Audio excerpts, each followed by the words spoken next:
Welcome to Behind the Money, the show where we talk about some of the most interesting public companies and people. I'm your host, Morris Willie. In today's video, we're going to be talking about the recent video uploaded to the Ilus YouTube channel, giving an update on the company and some of the personal thoughts of Ilus's CEO, Nick Link. While watching Behind the Money, remember, this isn't financial advice and shouldn't be taken as financial advice. This is only for entertainment purposes only. Now, back to the video. Let's start off with him talking about why there's been no uplisting. He talked about how the market has declined and interest rates obviously have been skyrocketing.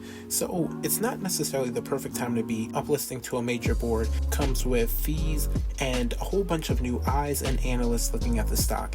He pointed at companies like Mullen that had uplisted and now have done multiple reverse splits and are almost out of equity to offer to keep this company afloat, and this could possibly lead to bankruptcy.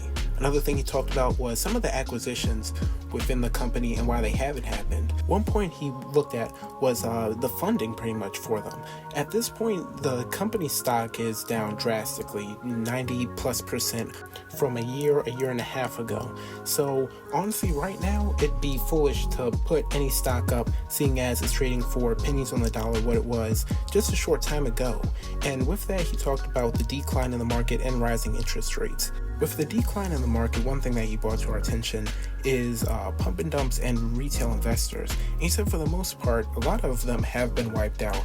And to a certain extent, me included, I'm down 90+% on my position. Now, I still plan to hold my Ilus position as I still see potential hope in the company. And at this point, you might as well being down so far in your position. But he also said you had people pumping up the stock back in 2021, early 2022. And at this point, they're all gone, and many of the people that followed them into the stock are also gone. So you don't have much hype around the stock, or even the over-the-counter market and small-cap market in general. A company could release good news, great news on an acquisition, earnings, anything, and you'd have nothing move from the stock. That being said, he suggested that now at these dirt cheap prices might be the time to get in. As they say, when people are greedy, be fearful, and when people are fearful, be greedy. So this could possibly be a good time to buy in. And that brings us to our next point, which was around the 17-minute mark. Nick Link went on to say, my thoughts are that it's probably not a good time to compare your position to where it was, let's say, 18 to 24 months ago, because probably I don't imagine there are many of you that can say you're better off as you were 24 months ago. But say hopefully looking forward 18 to 24 months, you may be in a better position than you were a year ago. And he has a point. Right before I started quoting him in this segment, he said that a lot of stocks and the market in general is at some of the lowest points we might ever see it. So it could be an opportune time to buy in.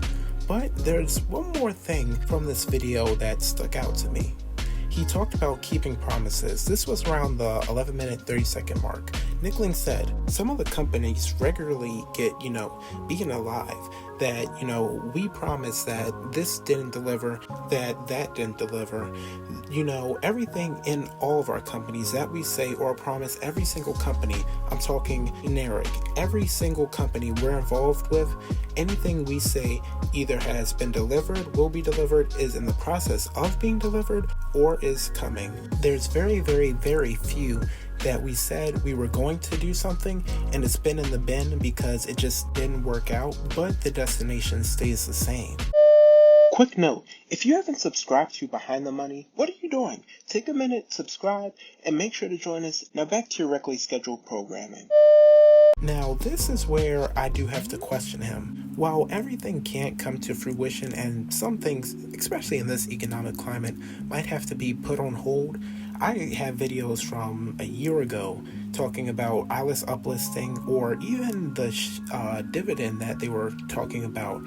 Now, again, some could argue that this is coming down the line, but even with some of the acquisitions that never happened or never came to fruition, correct me if I'm wrong, but I remember Ilus talking about early in the year possibly ERT uplisting to the NASDAQ by the end of this year, or at least one of their subsidiaries uplisting by the end of the year. Correct me if I'm wrong in the comments, but I'm pretty sure I remember reading that in one of their shareholder letters or stockholder updates. While there's no doubt Ilus is a legitimate company, they have plenty of businesses and have acquired plenty of legitimate businesses, this video by Nickling wasn't that helpful in my opinion, at least coming from a shareholder.